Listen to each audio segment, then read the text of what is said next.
사랑의 교회 가족 여러분, 5월이 되었습니다. 5월은 가정의 달이기도 하지만 우리에게 희망과 꿈과 소망이 새롭게 싹트는 계절이기도 합니다. 여러 가지 어려움과 고통 가운데에서도 주님의 은혜 가운데 모든 가정들이 건강하게 잘 지내시고 계신다라는 사실을 믿고 그 은혜에 감사하며 우리 모든 가정들이 이 시간에 함께 5월 3일 하나님께서 허락하여 주신 이 안식일에 우리가 함께 하나님 아버지를 찬양하는 예배를 드리도록 하겠습니다. 우리 다 같이 찬송가 1장을 함께 찬양 드리겠습니다.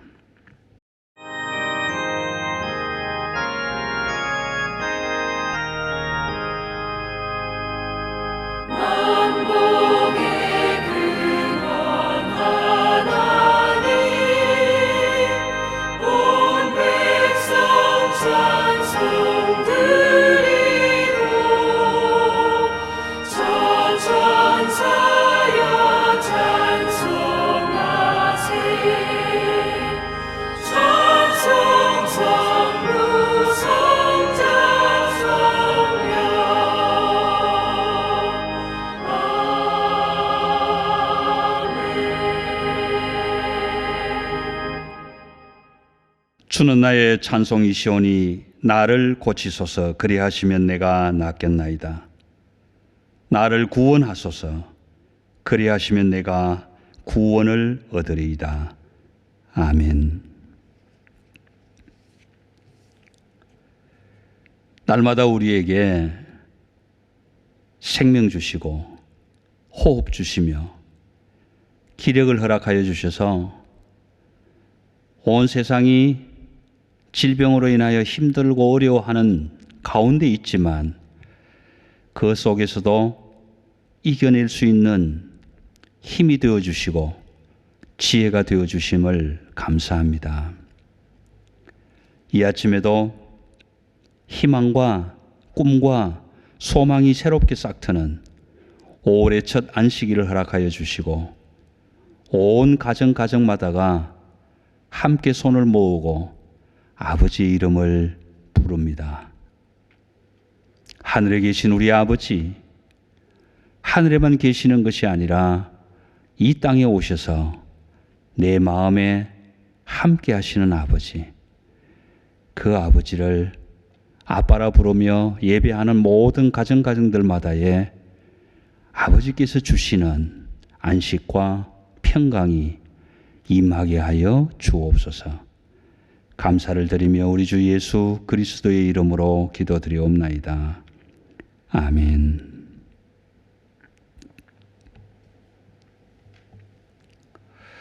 찬송가 257장 함께 찬양드립니다. 257장 마음에 가득한 의심을 깨치고 함께 찬양하신 후에 우리 강동철 집사님께서 기도해 주시겠습니다.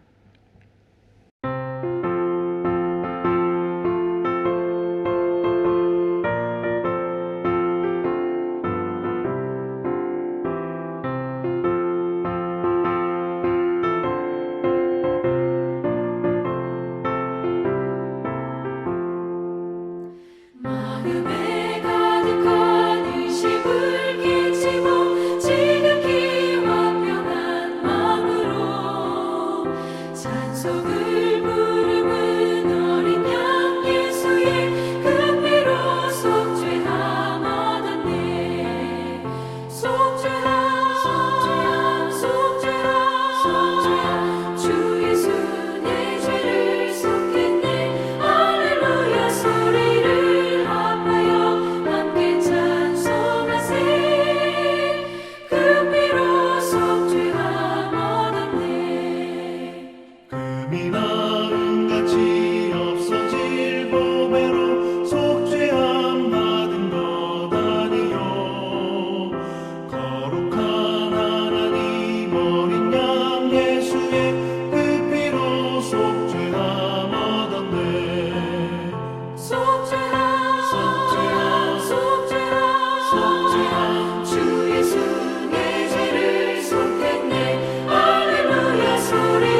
은혜로우신 아버지 하나님, 주님의 귀한 예배의 날 함께 모이지는 못하였지만 저희가 있는 그 자리가 예배의 자리가 되게 하시옵소서. 가족과 모여 앉은 그 자리에 주님이 함께해 주시고 부족한 가족 예배이지만 주님의 은혜가 넘치는 예배가 되게 하시옵소서. 주님을 찬양하고 경배의 시간이 되기를 바라옵니다. 사랑의 주님, 저희의 나약함을 고백해 봅니다. 작은 일에 집착하고 큰 일에는 둔감하며 신중해야 할 일에는 경솔한 나의 부족함도 고백하여 봅니다. 물질만이 우리의 성공의 잣대였는데 현재의 오늘은 보이지도 않는 바이러스에 우리의 삶 모든 것이 결정되는 오늘의 현실에 우리의 작고 부족한 삶을 인정하기가 부끄러운 현실입니다. 저희들 어렵고 감당하기 힘든 시기에 잘 견디게 하시고 우리의 나약함 때문에 제 길에 서지 않도록 함께하여 주시옵소서. 야베스의 기도처럼 주의 손으로 도우사 저희가 환난을 벗어나 근심이 없게 하시옵소서. 우리가 있는 호주, 주님이 사랑하시는 생명이 있는 모든 곳에 하루속히 안정이 오기를 바라옵니다. 힘든 시기에 바이러스와 질병 앞에서 수고하시는 많은 손길 위에도 더욱 함께하여 주시고 그들이 있는 그 자리에 주님의 평강과 은혜가 넘치는 축복을 주시옵소서. 오늘도 주님의 말씀을 듣습니다. 주님의 기도처럼 저희에게 일용할 양식을 주시고 우리 죄를 사하여 주시고 악에 빠지지 않도록 믿음에 믿음을 더할 수 있는 성장이 있기를 바라옵니다. 말씀으로 거듭나는 신앙이 되도록 함께해 주시고 다시 다 함께 모여서 드려진 예배의 시간까지 주님께서 항상 돌보아 주실 걸 믿사오며 우리 주 예수님 이름으로 기도드리옵나이다. 아멘.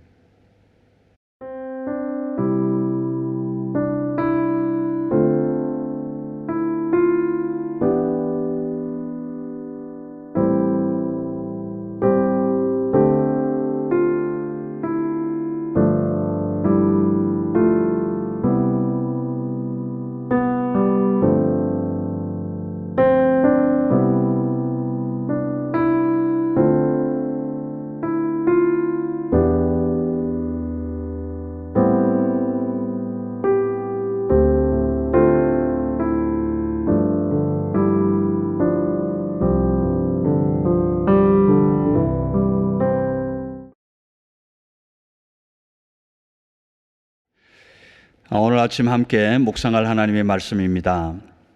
신약성경 마태복음 6장 12절 말씀입니다. 마태복음 6장 12절 말씀 제가 받들어 읽겠습니다. 우리가 우리에게 죄 지은 자를 사하여 준 것 같이 우리 죄를 사하여 주시옵고. 아멘.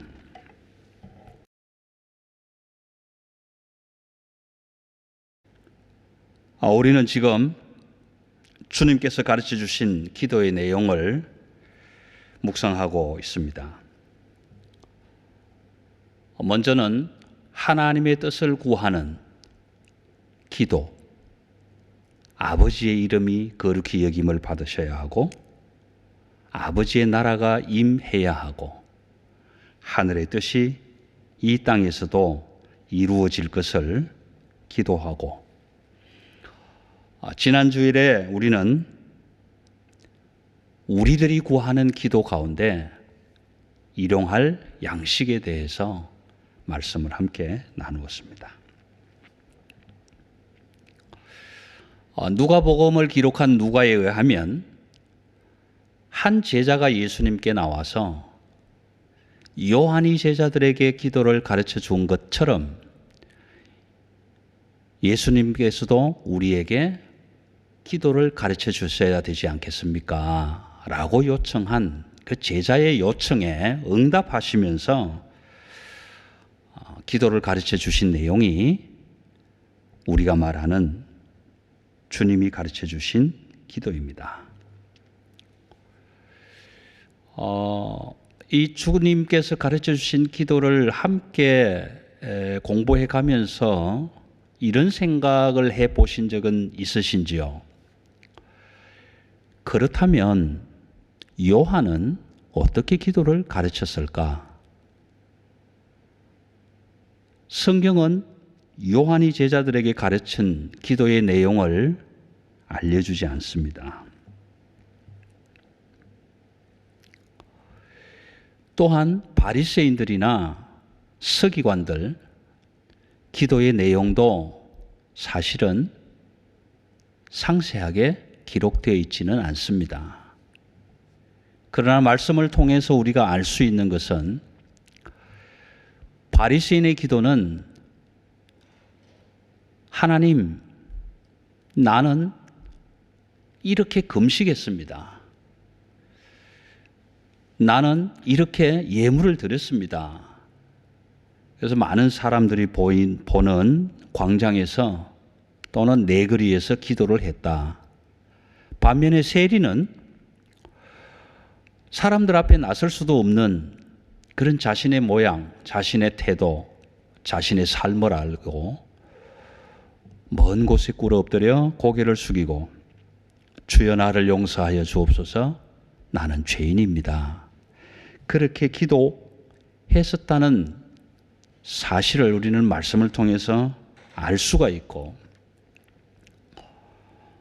특별히 세리의 기도를 예수님께서 인정해 주신 내용들을 성경을 통해서 우리는 볼 수 있습니다. 그런데 예수님은 그러한 사두개인들이나 바리새파들이나 또는 서기관들 또는 이방인들로 총칭되는 그런 사람들이 기도하는 것을 본받지 말라. 본받지 말라. 그렇게 말씀하시면서 사람들에게 보이기 위한 기도라면 하지 않았으면 좋겠다. 잘 이해가 되지 않는 알아들을 수 없는 기도를 계속 반복하고 중얼거리는 그런 중언부언의 기도라면 하지 않았으면 좋겠다. 그러나 골방에 들어가서 문을 닫고 은밀한 가운데서 보시는 아버지께 기도하면 좋겠다. 이렇게 말씀하신 예수님의 그 말씀 속에서 우리가 좀 생각해 보아야 할 것은 예수님께서도 그들이 기도하는 내용을 알고 계셨다. 그들이 어떻게 기도하는지를 아셨다. 그런데 예수님께서 생각하시는 기도, 예수님께서 드리시고 싶어 하셨던 기도와는 그 내용이나 이런 관계성에서 달랐다라는 겁니다. 그러므로 너희는 이렇게 기도하라, 그들을 본받지 말라. 말씀을 드린 적이 있습니다마는 그들을 본받지 말라고 하신 예수님의 그 말씀을 우리가 좀 혁명적으로 받아들인다면 어떻게 이해할 수 있을까? 여러분, 혁명이라는 것은 뒤집어 엎는 것이잖아요. 위가 아래가 되고 아래가 위가 되는.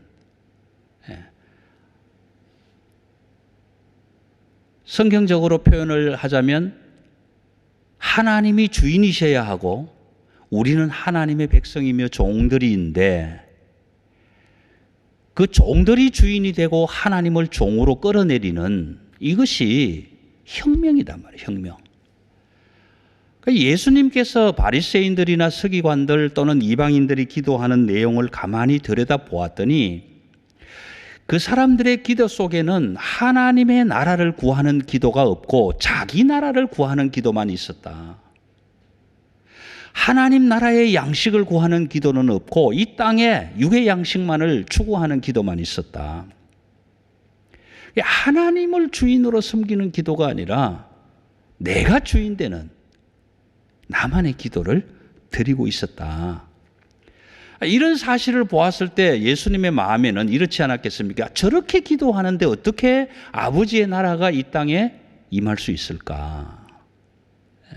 아버지의 나라를 구해야 할 사람들이 아버지의 나라를 구하는 기도가 전혀 없는데 어떻게 이 땅에 하나님의 나라가 임해올 수 있겠는가라는 것입니다.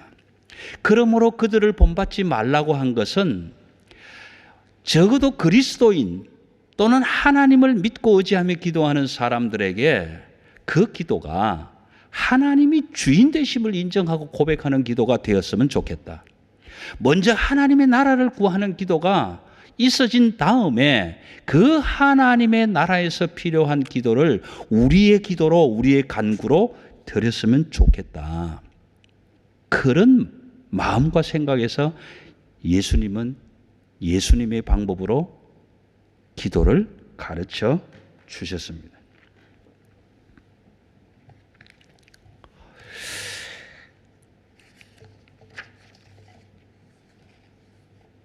하나님의 나라, 하나님의 통치, 하나님의 지배를 받는 나라의 백성들이라면 당연히 그 나라의 양식을 먹는 자들이어야 되지 않겠습니까?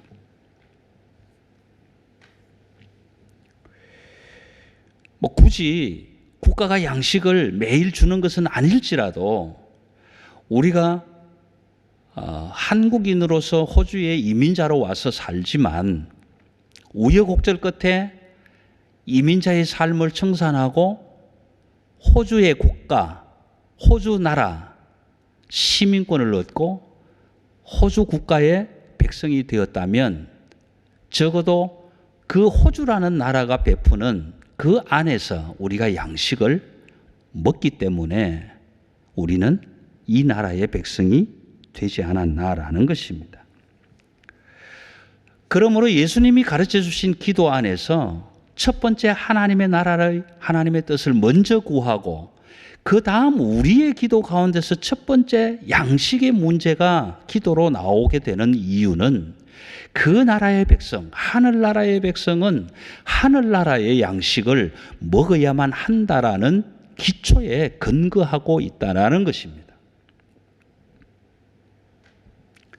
다시 말씀드리면 주기도문의 기도 내용을 두 부분으로 나누었을 때 첫 번째는 하나님의 나라, 하나님의 뜻을 먼저 구하고 그 다음에 우리가 구해야 할 기도의 내용들이 따라 나오게 되는 이유는 하나님의 나라, 하나님의 뜻, 하나님의 통치가 이루어지는 나라가 전제된 이후에 이 땅에 실현된 이후에 내 삶 속에 내가 서 있는 곳에 내가 터하고 있는 삶의 터전에 하나님의 나라가 먼저 이루어진 다음에 그 다음 우리가 먼저 구해야 하는 첫 번째가 양식이 되는 이유는 하나님, 나는 하나님 나라의 백성입니다. 그러므로 나는 하나님 나라의 양식을 구해야겠습니다. 라는 청원이 되기 때문에 양식의 문제가 먼저 나올 수밖에 없었다라고 확신이 되어지는 겁니다. 왜냐하면 하나님의 나라의 오심, 하나님 나라 안에 하나님의 다스림, 하나님의 뜻, 하나님의 거룩하신 이름, 하나님의 충만하심으로만 그 하늘나라의 양식이 공급되어지기 때문에 그렇습니다. 그렇다면 우리가 이제 생각해 보아야 할 문제가 대두됩니다. 하나님의 나라는 어떻게 오는 것인가? 하나님의 나라가. 성경을 읽어보면 하나님의 나라가 여기 있다 저기 있다 해도 믿지 마라. 하나님의 나라는 내 마음 안에 있다. 그렇게 말씀해 주셨습니다. 여러분, 하나님의 나라가 어떻게 올까요? 저와 여러분의 삶의 터전이 어떻게 하나님의 나라가 이루어지게 될까요? 그 하나님의 나라가 이루어지는 가장 핵심적인 힘이 되고 핵심적인 근거가 되는 설명을 오늘 마태는 12절에서 우리에게 말씀해 주고 있습니다. 우리가 우리에게 죄 지은 자를 사하여 준 것 같이 우리 죄를 사하여 주시옵고.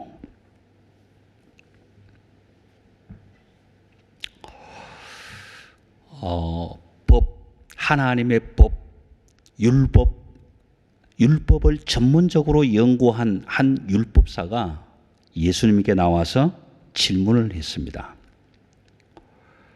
하나님의 나라가 자꾸만 있다고 당신이 말씀하시는데 당신이 말씀하는 그 하나님의 나라에서 제일 큰 계명이 무엇입니까? 그 질문을 받은 예수님은 그 율법사에게 이렇게 말씀하셨습니다. 마음을 다하고 뜻을 다하고 목숨을 다하고 거기에 누가는 힘을 다하고 그래서 내 하나님을 사랑하라. 그리고 내 이웃을 내 몸과 같이 사랑하라. 이것이 온 선지자의 율법이고 강령이라고 그렇게 말씀하셨습니다. 여러분, 뜻을 다하고 마음을 다하고 힘을 다하고 목숨을 다해서 하나님을 사랑하고 이웃을 사랑하라.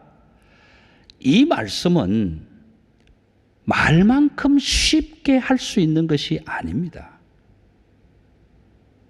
하나님의 나라가 하나님 사랑과 이웃 사랑이라는 사랑의 이중 계명으로 이루어지는데 그렇게 이루어진 하나님의 나라는 사랑의 이중 계명으로 다스려지는 나라라고 말씀하신 것입니다.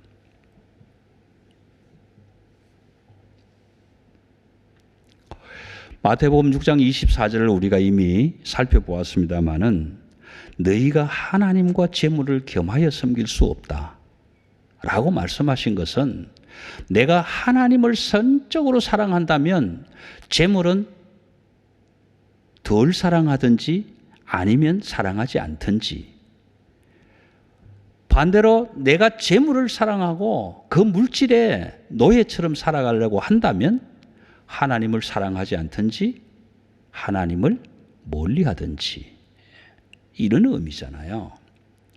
그래서 우리가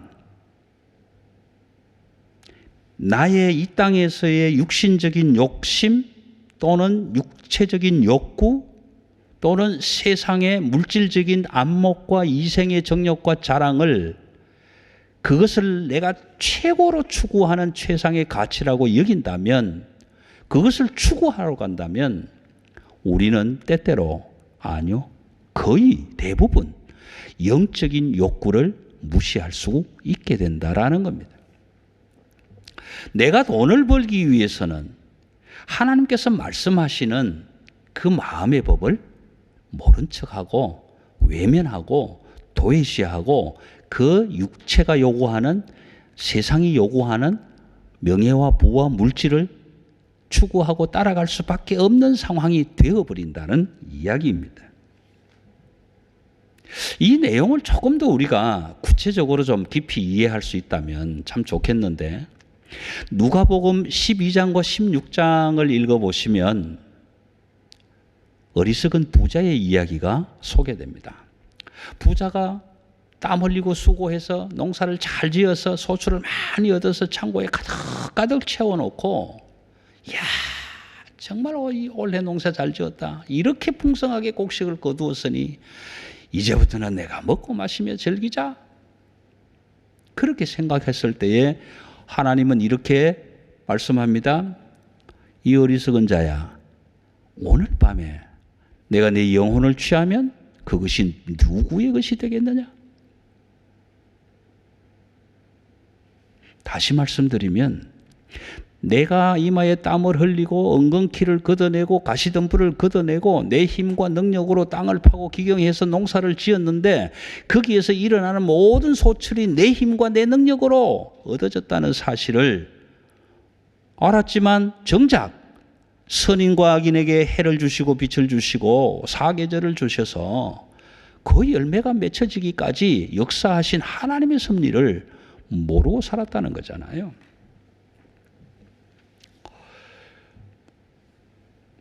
부자와 거지 나사로 이야기도 같은 맥락입니다. 부자는 어쨌든 자기가 부자였으니까 자기 스스로 혼자 잘 먹고 잘 살았을지는 모르지만 그 자기 집 앞 문 밖에서 춥고 배고프며 떨고 있는 나사로는 전혀 눈에 들어오지 않았다는 거죠. 그런데 문제는 그 부자와 거지 나사로가 죽어서 하늘나라에 가보았더니 눈에도 보이지 않았던 나사로는 저 높은 곳에 있고 자기의 위치는 저 낮은 곳에 있어서 그 물 한 방울도 먹을 수 없는, 그래서 목이 타고 갈증이 나는 그곳에서 나사로를 통해서 물 한 방울만 내 입에 떨어뜨려주면 좋겠다고 간청했을 때 그것도 허락되어지지 않는 그런 뒤바뀐 삶이 되어버렸단 말이에요. 여러분, 이 내용은 이렇게 정리를 할 수 있습니다. 하나님의 나라는 하나님의 뜻을 따라 순종하는 자들을 통하여 이루어지는 것입니다. 하나님의 뜻을 따른다라는 것, 하나님의 뜻을 순종한다는 것은 하나님이 기뻐하시는 일을 하는 것입니다. 하나님이 기뻐하시는 일을 한다라는 의미 속에는 가장 중요한 것은 내가 먼저 회개하고 하나님의 용서함을 얻어서 하나님의 나라의 백성이 되는 일입니다. 그래서 하나님은 이렇게 말씀하십니다. 죄인 한 사람이 회개하고 하나님의 나라의 백성이 되어지면 천국에서는 잔치가 배설될 것이다. 그래서 우리 한 사람을 천하보다 귀히 여긴다고 말씀하시는 거죠. 더더욱이나 오늘 이 말씀 속에서는 하나님을 사랑하고 이웃을 사랑하는 것, 그것이 하나님을 기쁘게 하시는 일이고 그것이 하나님의 나라를 이 땅에 오게 하는 원동력이다라는 것입니다. 예수님과 함께 하나님 나라 운동에 동참했던 제자들이 예수님으로부터 많은 교훈을 듣게 됩니다. 산상수훈을 비롯해서 수없이 많은 교훈과 가르침을 듣고 그 가르침을 몸으로 체득하면서 체화시켜가는 과정에 시간이 많이 흐른 어느 날 베드로가 예수님께 이렇게 질문합니다. 예수님, 내 형제가 나에게 죄를 지으면 7번쯤 용서해 주면 되겠습니까? 그 말을 들은 예수님은 7번이 아니라 7번씩 70번까지라도 용서해 주라고. 여러분, 베드로가 형제를 한 번 용서해 준 경험이 있는지 없는지는 모르겠지만 이 말씀을 근거로 한다면 우리가 다른 사람을 한 번 용서해 준 것 가지고 생색내거나 내가 저 사람을 용서해 줬다 자랑할 수 있는 게 아니라는 이야기지요. 예수님은 7번이 아니라 7번씩 70번까지라도 용서해 주라. 여러분, 이 말은요 사실은 죽으라는 이야기입니다. 내가 살아있으면, 내 혈기가 있으면 그 사람 어떻게 용서합니까? 못하잖아요. 7번씩 70번까지라도 용서하려면 내 속이 다 타버리고 없어질 정도로 나의 존심도 사라지고 나의 인격도 사라지고 나의 학문적 지식도 사라지고 아무 상관없이 그냥 용서하는 겁니다. 그 이야기는 나보고 죽으라는 이야기죠. 그래서 주님은 이렇게 말씀하십니다. 원수를 사랑하라. 친구를 위하여 사람이 자기 목숨을 버리면 이에서 더 큰 사랑이 없나니. 여러분, 이 사랑을 우리에게 가르쳐 주셨는데 우리가 하고 있느냐라는 겁니다. 그럼 이 말씀을 통해서 하나님은 사랑이다라는 이 말씀을 통해서 세상의 모든 사람들이 우리가 믿고 있는 기독교, 우리가 주님을 따르는 이 그리스도인들을 향해서, 교회를 향해서 하나님의 사랑, 그리스도인의 사랑, 그 사랑을 실천하는 교회 성도들을 바라보며 기독교는 사랑의 종교다, 그렇게 불러주지 않습니까? 기독교는 사랑의 종교이고 기독교를 유지해 나가고 지탱해 나가는 것이 하나님의 말씀을 듣고 실천해 나가는 우리들인데, 우리들은 정작 예수님이 가르쳐준 그 원수 사랑의 마음과 이웃 사랑의 마음이 7번씩 70번까지라도 용서해 줄 수 있는 그 사랑이 우리 가운데 있느냐라는 거, 있느냐. 그러니까 우리에게는 아직까지 그런 사랑이 없고 있을 수도 없고 실천할 수도 없는 미천한 우리지만 그럼에도 불구하고 예수님은 그 사랑을 십자가에 죽기까지 우리를 사랑하시고 용서해 주시지 않았냐 말이에요. 그래서 그 기독교는 사랑의 종교라는 말이 우리 주 예수 그리스도 십자가 희생으로 통해서 이 땅 위에 실현되고 이루어지고 있는 것 아니냐라는 겁니다. 이제 오늘 본문 말씀을 좀 한번 생각해 보십시다. 우리가 우리에게 죄 지은 자를 사하여 준 것 같이 우리 죄를 사하여 주옵시고, 누가는 우리가 우리에게 죄 지은 모든 사람을 용서하오니 우리 죄도 사하여 주시옵고 라고 합니다. 여러분, 이 본문은요, 이 기도는요, 조건을 제시하는 내용이 아닙니다. 하나님, 내가 이런 조건을 가지고 하나님께 갈 테니까 하나님이 나를 이렇게 해 주십시오라는 이런 조건 제시가 아닙니다. 그리고 내가 한 사람 한 번 또는 두 사람 두 번 아니면 또는 여러 번 설령 용서했더라도 그것 가지고 생색내지 말라는 겁니다. 왜냐하면 7번씩 70번까지라도 용서하라는 것은 490번만 하라는 것이 아니라 끝없이 용서해 주라는 이야기잖아요. 그런데 우리는 기껏 한 번, 두 번 용서했다고 그것 가지고 제가 생색내서 하나님, 내가 저 사람을 용서해 줬으니 하나님도 내 죄를 용서해 주시면, 이런 의미가 아니라는 거죠. 여러분, 주기도문의 내용에서는 조금 벗어날 수는 있지만 이어지는 14절과 15절 말씀을 보시면 이렇게 기록합니다. 너희가 사람의 잘못을 용서하면 너희 하늘 아버지께서도 너희 잘못을 용서하시려니와 너희가 사람의 잘못을 용서하지 아니하면 너희 아버지께서도 너희 잘못을 용서하지 아니하시리라. 이 말씀도 어쩌면 조건문같이 보이지만 그것이 아니라 이런 의미를 가지고 있습니다. 이해를 돕기 위해서 마태복음 6장 19절을 함께 보시면 좋겠습니다. 마태복음 16장에서는 베드로에게 하나님이 이렇게 말씀하셨습니다. 천국 열쇠를 너에게 주리니 네가 땅에서 무엇을 매면 하늘에서도 매일 것이요 땅에서 무엇을 풀면 하늘에서도 풀릴 것이다. 이 표현 속에는 아람어적인 문법 구조가 들어있는데요.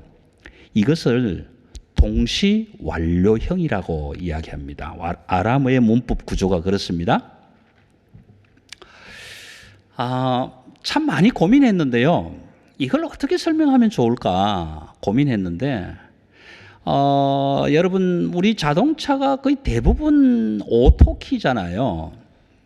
열쇠 안에 이게 버튼이 있어서 저 멀리서도 버튼을 누르면 차가 문이 4개면 4개의 문이 동시에 철커덕 열리고 여기서 닫으면 철커덕 닫히잖아요.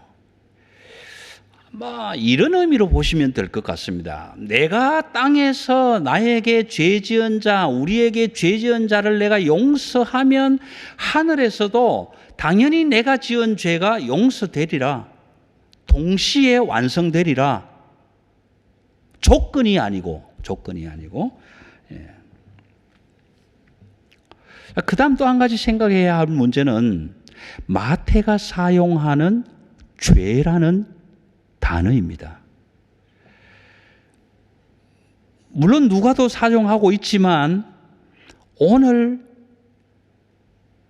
우리에게 죄 지은 자를 사하여 준 것 같이 라고 했을 때 이 죄, 여러분, 교회가 사용하고 있는 우리 개역 개정 성경은 그 괄호 안에 반괄호를 요치면서 2번으로 되어 있는데 어떤 책은 그 번호가 4번으로 나오는 책도 있습니다. 그래서 2번이든 4번이든 상관없이 그 죄라는 단어 앞에 번호가 붙어 있고 반괄호의 번호가 있는데 그 번호 밑으로 쭉 내려와서 제일 밑에 하단에 난 외주에 가면 이런 말씀을 부기했습니다. 빚진 자를 탕감하여 준 것 같이 우리의 빚도 탕감하여 주시옵고. 마태가 사용하는 이 빚이라는 용어는 헬라어로 오페이레마타 또는 오페이레마 이런 단어를 쓰는데, 이것은 정말 빚이라는 이야기입니다. 빚이라는 이야기인데, 왜 마태가 이 빚이라는 용어를 가져와서 쓰게 되면, 죄라고 쓰게 되느냐 하면, 마태복음은 유대인을 향하여 기록된 말씀이기도 하지만 유대인들은 그 하나님께 죄를 지은 것을 빚이라고 여겼기 때문에 그렇습니다. 나는 하나님께 빚진 자다. 또 이웃에게 죄를 지은 것도 그 이웃에게 진 빚이 있다고 생각하고 살아가는 사람들이기 때문에 그 유대인들에게 이해를 돕기 위해서 이 빚이라는 단어를 끌어왔는데, 우리 한글 성경에는 죄로 번역을 했습니다.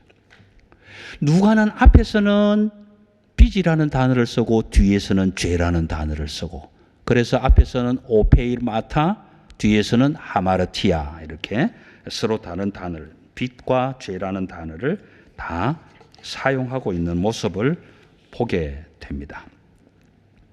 여러분, 유대인들이 하나님께 죄를 지은 것을 하나님께 빚진 것으로 여겼다면, 오늘 저와 여러분도 이 말씀을 함께 읽으면서 죄를 용서해 달라는 기도를 할 때, 나는 하나님에게 죄의 빚을 지고 있구나 라는 자세가 되는 겁니다.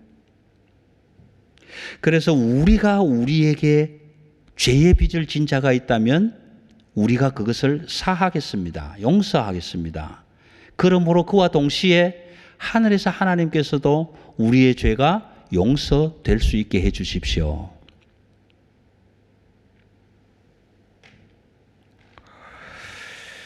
한 가지 더 생각해 볼 수 있는 것은, 우리가 우리에게 죄를 지은 자를 사하여 준 것 같이, 이 말은, 이 말 속의 의미는 뒤이어 따라 나오는 우리를 향한 하나님의 그 뜻을 더 분명하게 밝혀주고 있습니다. 그게 무슨 말이냐 하면, 하나님께 나도 죄의 빚을 지고 있는 자인데 하나님은 그런 나를 사랑하셔서 그 죄의 빚을 탕감해 주시고 용서해 주셨다. 용서해 주셨다. 그런 것처럼 우리가 우리에게 죄 지은 자를 용서해 주는 것이 마치 하나님이 나를 용서해 주시는 그 행위와 같다라는 의미를 내포하고 있다라는 것입니다. 그래서 우리가 이렇게 기도할 때, 우리가 우리에게 죄 지은 자를 사하여 준 것 같이 우리 죄를 사하여 주시옵고 라고 기도할 때, 이 기도는 조건이 아니라 서로 간에 약속이 이루어지는 서원이 담겨 있는 겁니다. 자, 이것을 조금 반대급부적으로 생각을 한번 해보겠습니다. 나는 이웃의 죄를 용서하지 않겠습니다. 할 수가 없습니다. 아니, 도대체 그렇게 심한 죄를 나한테 지었는데 내가 그걸 어떻게 용서해 줄 수 있습니까? 용서 못합니다, 나는.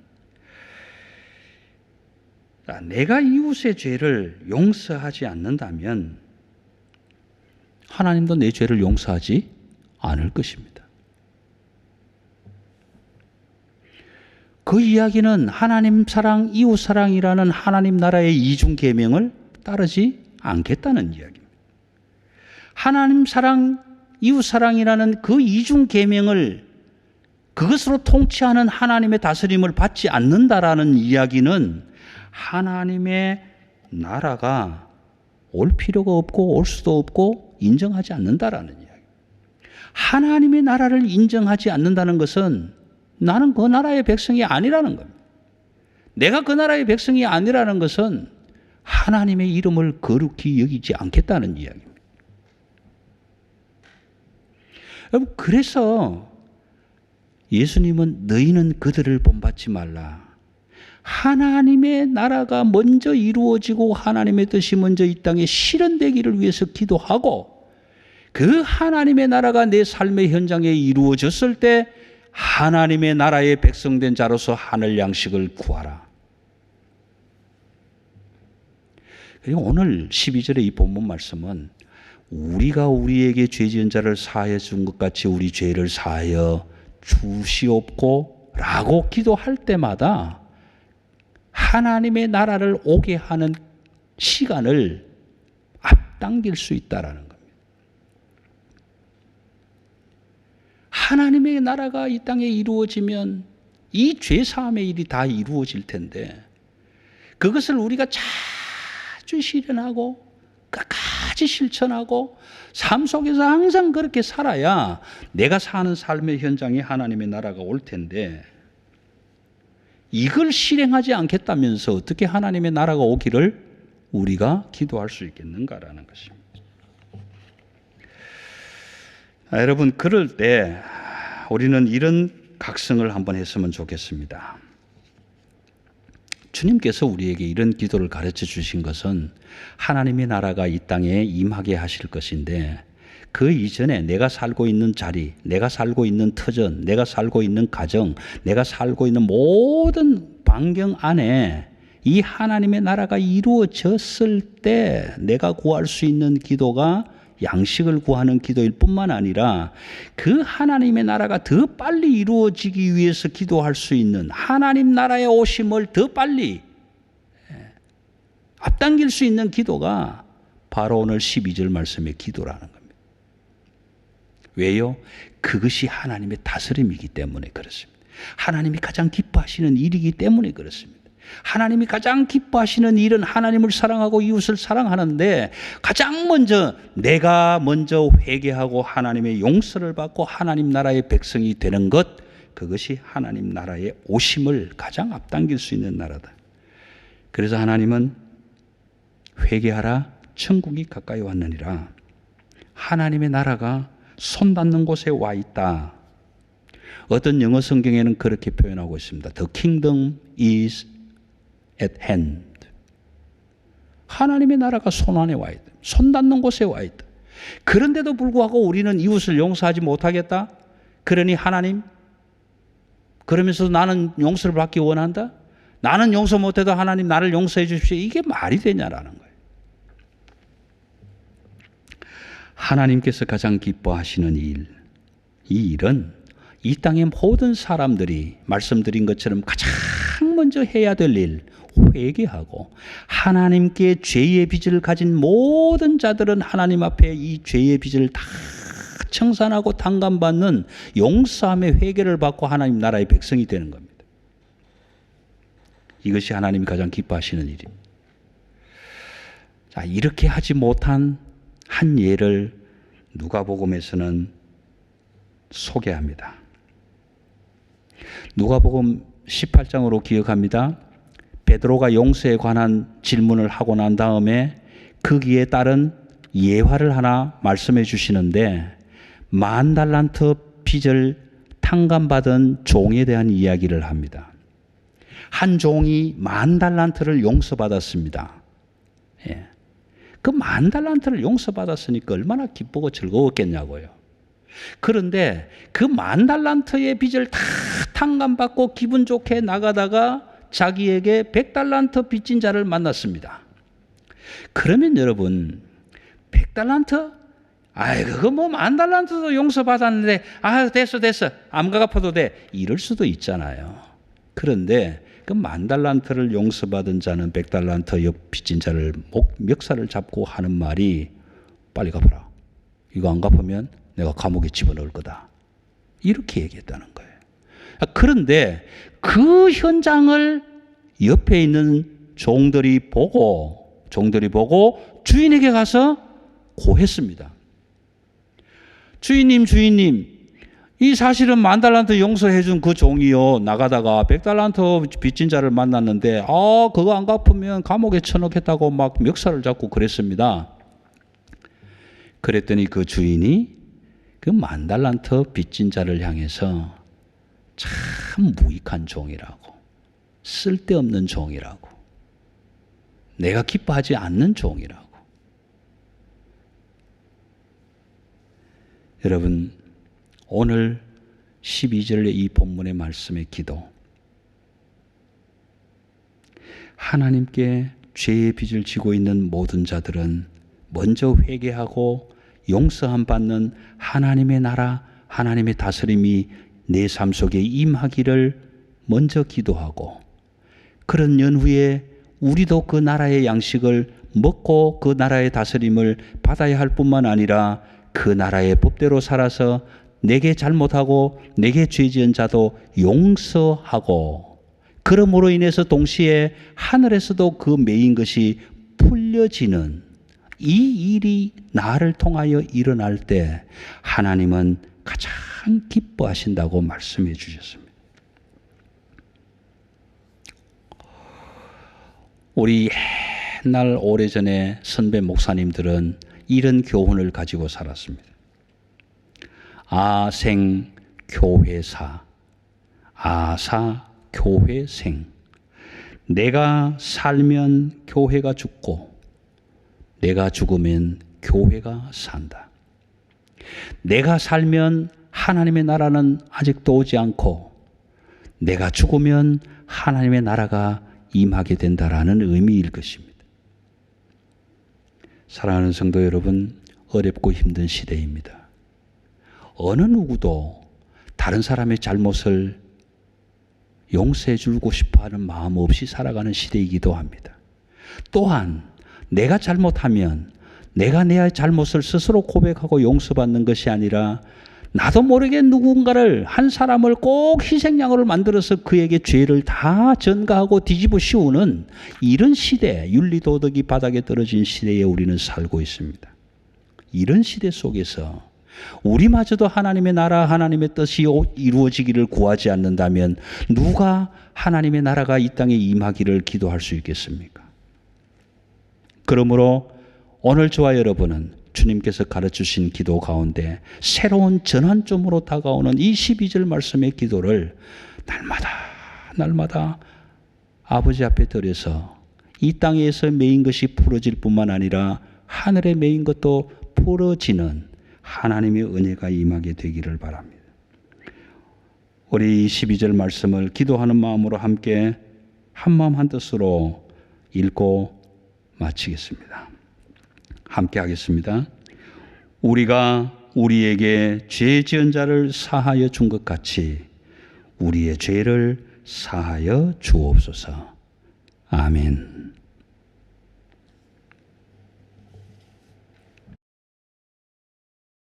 가정의 달 5월입니다. 우리 사랑의 교회 모든 가정에 희망과 꿈과 소망이 다시금 싹 트는 그런 귀한 시간들이 되기를 기원합니다. 어려움을 극복하기도 버거울 텐데 교회를 위해 기도해 주시고 힘써 주신 우리 모든 성도님들께 감사를 드립니다. 부탁드리기는 보내드린 주보와 설교를 가정에서 함께 드리는 온라인 예배에 잘 사용하시기를 바랍니다.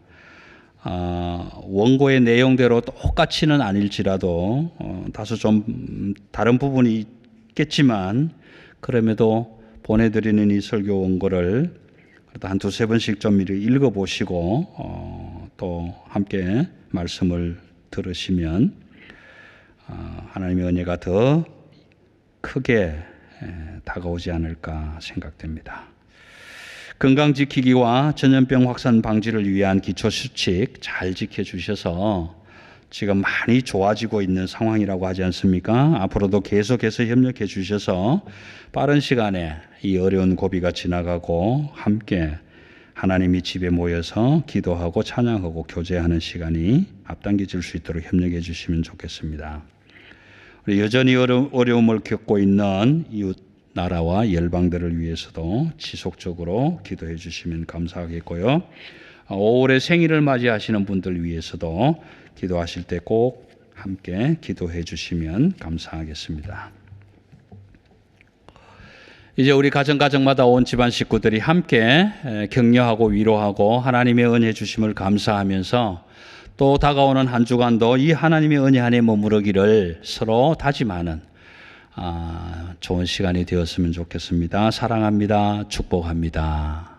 하나님의 은혜가 날마다 함께 우리와 함께 하시기를 기도합니다. 다 같이 함께 축복 기도하시겠습니다. 지금은 우리 주 예수 그리스도의 은혜와 하나님 아버지의 영원하신 사랑하심과 성령 하나님의 함께 하시며 도우시며 지키심이 올해 첫 안식일을 맞이하여 각 가정에서 두 손을 모으고 하늘에 계신 아빠, 아버지를 부르며 예배하는 그 삶의 현장에 우리가 우리에게 죄 지은 자를 사하여 준 것 같이 우리 죄를 사해 주시는 일들이 이 땅과 하늘에서 동시에 일어나 내가 먼저 회개하고 하나님의 그 죄의 빚을 용서받을 때 하나님이 가장 기뻐하신다고 하신 것처럼 하나님을 사랑하고 이웃을 사랑하여 하나님이 기뻐하시는 일을 이 땅에서 이루어 나가 하나님의 나라가 이 땅에 임하기를 간절히 소원하고 또 기뻐하고 즐겨하고 기대하고 소망하는 우리 모든 가정들마다에 이제로부터 영원토록 함께 계시기를 간절히 축원하옵나이다. 아멘.